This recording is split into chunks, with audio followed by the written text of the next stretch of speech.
হাদিসটি বর্ণিত হয়েছে, রাসূলুল্লাহ সাল্লাল্লাহু আলাইহি ওয়াসাল্লাম বলেন, কিয়ামতের মাঠে আমার কাছে ওইভাবে সব স্থান পাবে যারা যেভাবে দুনিয়ায় আমার উপরে দরুদ পাঠ করেছে। আকরাবু ইলাইয়া ইয়াউমাল কিয়ামাতি আকসারু আলাইয়া সালাত। দুনিয়ায় যে যত দরুদ পড়বে নবীজির তত কাছাকাছি স্থান কিয়ামতের মাঠে পাবে। এ মুসলমানও তাই আহলে সুন্নাত ওয়াল জামাতের উলামায়ে কেরামরা দেখলেন যে আমাদের সব পাপী সাধারণ মুসলমান ভাইরা দরুদ তো পড়তে পারে না, নামাজ তো পড়তে পারে না, তাই কি করেছেন? এই জন্য প্রথা চালু করেছেন যে মিলাদে দরুদ পড়িয়ে নাও, জলসায় দরুদ পড়াও, তাহলে কি হোক না হোক সারা জীবনে হয়তো 10, 20, 50টা মিলাদে গেছে, কমপক্ষে 50 বার তো দরুদ পড়ে নেবে, তাহলে হয় না হয় এই দরুদের বরকতে ইনশাআল্লাহ ওই কিয়ামতের মাঠে নবী মুস্তাফার শাফাত পেয়ে পার হয়ে যাবে। কিন্তু আজ একদল মানুষ উঠেছে নবীর এই দরুদকে বাতিল করতে চাইছে। ওদের আসল উদ্দেশ্য হলো যেন তেন প্রকারে সাধারণ জনগণ মুসলমানরা যেন পার না হতে পারে, যেন তেন প্রকারে পার হওয়ার এটা একটা বিধান যে নবীর উপরে দরুদ পড়তে থাকো। আমি এই জন্য বলছি, নামাজ পড়তে সময় নষ্ট হয়, নামাজ পড়তে ওযু করতে হয়, সময় লাগে, কাজে ব্যাঘাত ঘটে, তার জন্য সাধারণ মানুষ নামাজ পড়তে পারে না। সেই জন্য আল্লাহ রাব্বুল আলামিন একটা এমন জিনিস মূল্যবান দিয়েছেন যে তোমার সময় নষ্ট হবে না, তোমার কাজে ব্যাঘাত ঘটবে না, আর অন্য কোনো ক্ষতি তোমার হবে না। তাই একটা এমন ইবাদত নাও যে ইবাদত তুমি রাস্তায় চলতে চলতে করতে পারো, যে ইবাদত তুমি খাবার রান্না করতে করতে তৈরি করতে পারো, যে ইবাদত তুমি ড্রাইভিং করতে করতে করতে পারো, যে ইবাদত তুমি দাঁড়িয়ে করতে পারো, হাল চালাচ্ছ ইবাদত করো, ধান পুঁতছ ইবাদত করো, কোদাল চালাচ্ছ ইবাদত করো, বসে আছো ইবাদত করো, দাঁড়িয়ে আছো ইবাদত করো, রাস্তায় চলছো ইবাদত করো। এমন একটা ইবাদত এই সাধারণ পাপী মুসলমানদের জন্য আল্লাহ রাব্বুল আলামিন বিশেষ নিয়ামত আমাদেরকে দিয়েছে। তাই উলামায়ে আহলে সুন্নাতরা এই প্রথাটা চালু করেছিলেন যে মাহফিলে জলসায় মিলাদে মাঝে মধ্যে দরুদ পাঠ করানো হোক, যেন আমাদের এই সাধারণ ভাইদের নেকির খাতায় কিছু না কিছু একটা জিনিস যেন থেকে যায়। আসুন ভক্তি ভরে আমরা দরুদ শরীফ পড়ি, তারপরে এগিয়ে যাই। আল্লাহুম্মা সাল্লি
ইমাম বুসিরি রাহমাতুল্লাহ তাআলা আলাইহির মতো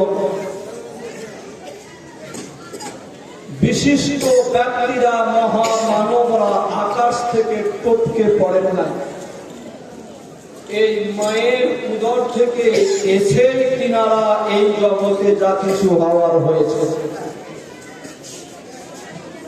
সুতরাং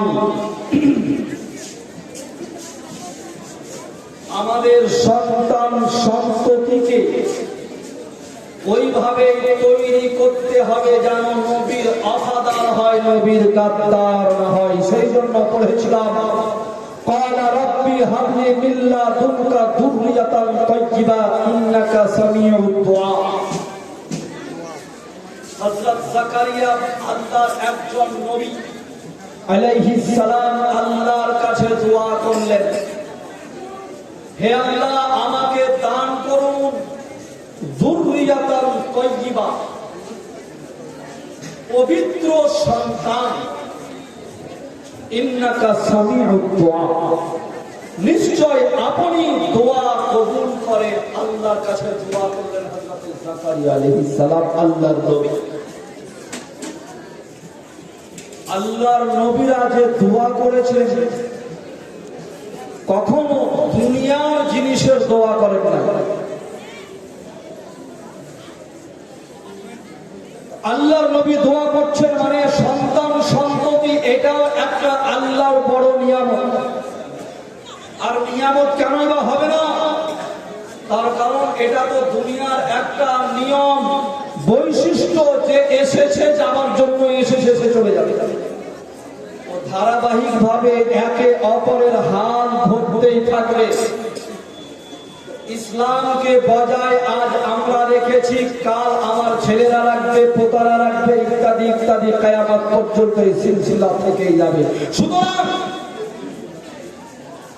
নিজ সন্তান সন্ততিদের লালন পালন আমাদেরকে ইসলামের গণ্ডির মধ্যে, ইসলামের আলোর মধ্যে করতে হবে, যেন ওই সন্তানগুলো ইমাম বুসুরির মধ্যে কেউ না কেউ তৈরি হয়।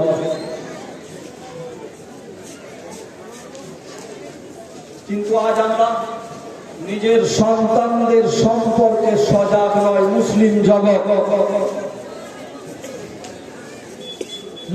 জগৎ সন্তানদের জন্য সজাগ নয়।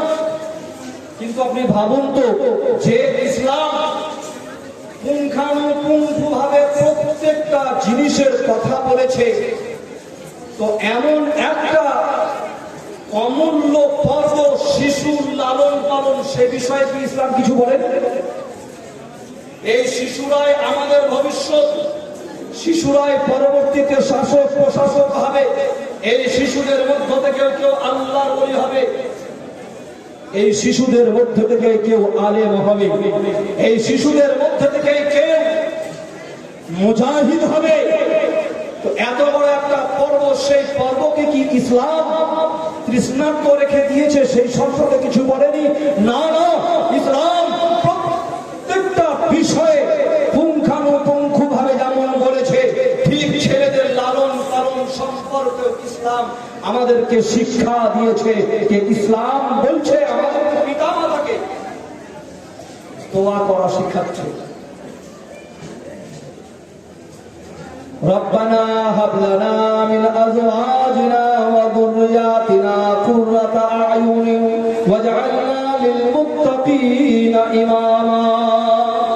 কোরআন শিক্ষা দিচ্ছে,